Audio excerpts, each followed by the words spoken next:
Olá, meu nome é José Henrique Lorenzino, sou nutricionista cognitivo, que é a minha área da nutrição, que eu construí eu mesmo, e que envolve a construção de indivíduos objetivos, começando da alimentação, que é o tópico que trataremos hoje, que é o que é fome emocional. E a parte interessante é que fome emocional não existe. Toda fome é fisiológica, até mesmo porque toda emoção é fisiológica. Emoção não existe para além do cérebro, ela não está pairando o indivíduo como uma nuvem ou como aquele diamante do The Sims, né? O diamante verdinho e tal, que muda de cor conforme o indivíduo toma banho. A fome é sempre fisiológica porque a fome é uma resposta a condições fisiológicas. Então, por exemplo, se você pula o seu café da manhã, pula o seu almoço, você vai sentir mais fome à tarde, né? Se você come pouco no café da manhã, mas capricha um pouco mais no almoço, você vai sentir um pouquinho menos de fome, mas vai sentir fome à tarde. E isso é porque o organismo percebe flutuações de energia. Se você tem uma baixa ingesta calórica numa porção do dia, vai haver maior fome em outra parte do dia para que isso seja compensado. Só que o problema da fome emocional, do termo fome emocional, do mito, o que quer que seja, é que as pessoas compreendem. Pensa que todo mundo sabe o que é fome emocional, mesmo sem ter passado por uma definição do termo, porque as pessoas sentem emoções que as fazem buscar por comida. Só que isso não é fome. Pensa o seguinte, você termina o seu almoço, está saciado e dá vontade de comer um doce. Parece fome, não parece? Eu preciso de um docinho, eu preciso de alguma... E parece que é fome mesmo, porque você deseja um alimento. Acontece que isso não é fome, isso é hábito. Isso é você precisando fazer uma coisa que já faz. Então, provavelmente, se você precisa de doce após o almoço, é porque você já fazia isso de outros dias e apenas está sem doce naquele momento e por isso precisa de algo que preencha o momento. Então imagina que você está triste, você trabalhou o dia inteiro, está cansado, chegou em casa 6 da tarde, dá a ideia de que precisa comer, que você precisa de um alimento específico, inclusive. Quando a pessoa precisa de comida 6 da tarde, é sempre uma coisa específica, é sempre um doce, é sempre algo calórico, prontamente disponível. E se o indivíduo não sabe a diferença entre sua fome emocional e a sua fome de verdade, é muito mais fácil que ele coma uma coisa que não precise somente para preencher a lacuna de prazer do dia. Isso. Na ausência de um prazer, o indivíduo vai buscar outro prazer no alimento para compensar a lacuna. Ele pode chamar isso de fome emocional, se aprendeu assim, de compulsão ou de qualquer outra coisa que seja. Mas a verdade é que ele não tem uma fome se não for um qualquer alimento. Exemplo assim, você está com fome, você come um pombo cru, vivo.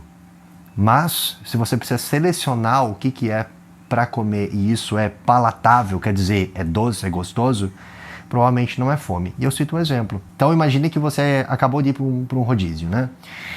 Você mandou ver na carne, na pizza, na massa, tá explodindo, cara, você está explodindo. O que você consegue comer depois? Um prato de feijão arroz? Um X calabresa? Ou um chocolate? Pois é, será o chocolate. Chocolate é doce. Doce você não precisa ter fome para consumir. Essa é a minha definição de doce, inclusive. Aquilo que você come sem ter fome. Você pode chamar isso do que quiser. Você pode até dizer que está estressado e que precisa de um docinho. Não tá. Não precisa. É a maneira que os indivíduos descrevem as suas emoções e como isso se correlaciona com os seus desejos e os seus hábitos. Então, neste caso, a pessoa tinha algum tipo de fome? Não, nenhuma. Ela estava completamente saciada. Mas ela precisa de uma justificativa plausível, que ela mesma acredite, para continuar comendo. Que no caso, sempre será aquilo que é palatável, que é gostoso, que ela tenha interesse. Outro exemplo foi o que aconteceu hoje. Nós começamos a gravar os vídeos do E Agora José no carro, passamos 1h30 de uma excelente conversa e então descobrimos que a câmera desligou em meia hora e nós perdemos 1 hora de vídeo, tivemos que refazer tudo. Sim, eu fiquei estressado. Sim, isso foi chato.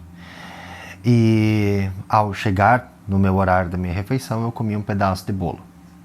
Eu comi um pedaço do bolo, o segundo tem o mesmo gosto do primeiro.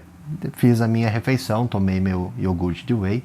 No entanto, mediante tal estresse, um indivíduo sem controle alimentar provavelmente comeria a forma inteira.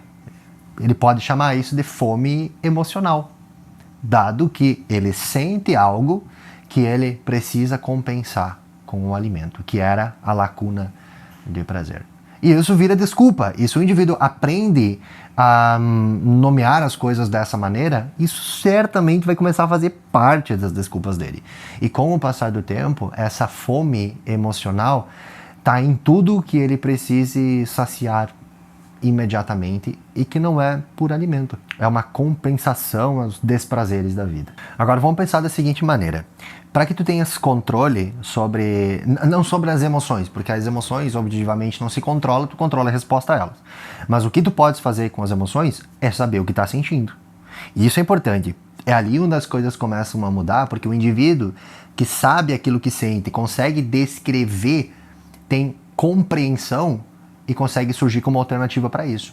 Ou seja, se ao chegar em casa cansado do trabalho, depois de um dia estressante, com uma série de problemas que ocorreram, que você precisou resolver, e sabe, sei lá, se tu tinhas resolução para todos eles, você sabe que não é fome emocional. Você sabe que o que você está sentindo é uma lacuna de prazer decorrente de um dia estressante.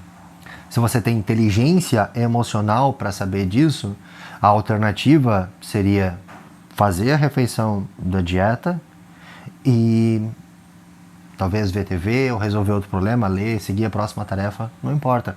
Mas é dessa maturidade emocional, dessa compreensão das emoções que o indivíduo pode surgir com alternativas construtivas para o problema. Ou seja, em vez de buscar alimento, buscar um doce que vai depois gerar culpa nele, vai gerar nojo do resultado porque ele cada vez se prejudica mais, ele pode fazer alguma coisa que seja construtiva.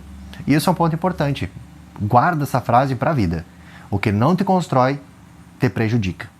Porque a partir desse momento, você consegue selecionar qual que alimento é o melhor para você. Você sabe que, bom, o doce vai gerar um prazer, vai demorar 2 minutos, mas ele vai gerar uma consequência prolongada no seu físico, no seu bem-estar diário e no seu autocontrole. E se você não tem autocontrole alimentar, porque você considera que fome emocional existem e que, portanto, se tu tens um desejo, ele deve ser saciado, então, possivelmente, você vai ficar descontente com o resultado no longo prazo. Autocontrole é isso.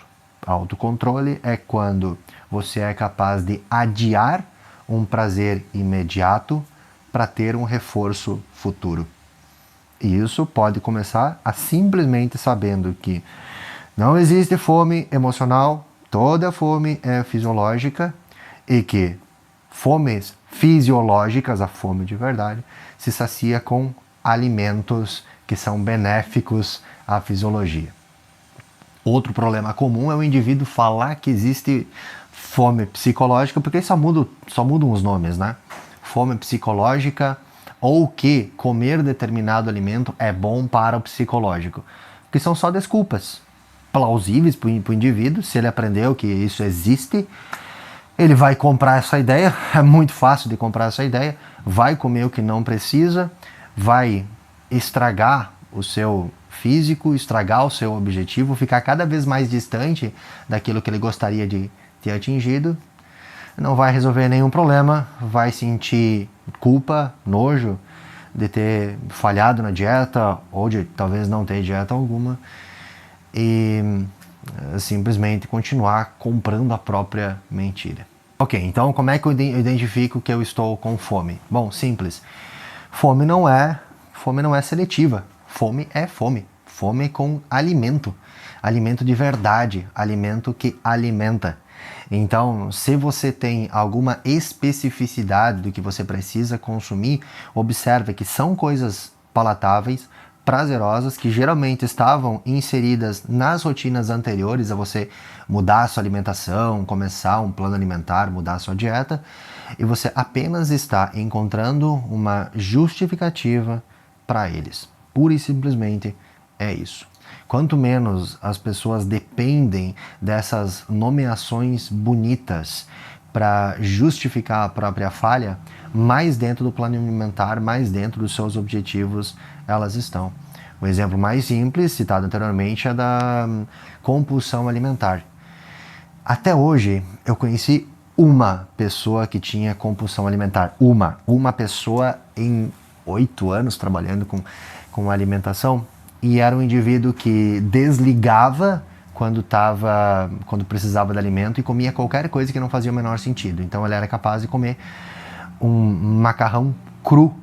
Quer dizer, não é uma coisa doce, nem era palatável, mas ele simplesmente comia aquilo da maneira que ele desligasse e quando acordava ele já tinha comido. A maioria das pessoas que fala em compulsão alimentar, pode observar, escolhem um alimento, às vezes vão comprar, tem tempo de preparar ele e é sempre uma coisa gostosa. Não é compulsão. É a maneira que a pessoa aprendeu a nomear o descontrole dela. Porque a partir do momento em que condições clínicas fazem parte do indivíduo, ele tem a justificativa perfeita para manter o comportamento. Eu como porque eu tenho compulsão. Eu como porque eu tenho ansiedade. Nem há como. A ansiedade é uma condição completamente oposta à alimentação. A ansiedade é um disparo gigantesco do sistema simpático, daquilo que faz o indivíduo direcionar sangue do intestino para a musculatura para que ele consiga sair correndo e se salvar da morte. Logo, não tem como querer comer em meio a uma crise ansiosa, porque o corpo dele não está preparando ele para digerir o alimento, está preparando ele para sair correndo, para fugir, para sobreviver. Ou seja, conforme as pessoas vão aprendendo a nomear as coisas, os problemas do dia a dia e inclusive suas emoções, seus desejos, e vão mascarando isso em condições clínicas ou em mitos da fisiologia, elas vão ganhando todas as justificativas que precisam para continuar colocando fora os seus objetivos. Espero que vocês tenham entendido sobre fome emocional / fisiológica. Meu nome é José Henrique Lorenzini, eu sou nutricionista cognitivo, a minha área da nutrição, onde eu treino indivíduos a se tornarem pessoas objetivas que resolvem problemas, começando do problema mais comum de todos, que é a alimentação, o controle alimentar. Se você tem interesse em resolver esse tipo de problema, basta com que você entre em contato comigo, nós vamos conversar, vamos marcar uma sessão e nós vamos construir um plano de resolução do problema. Grande abraço.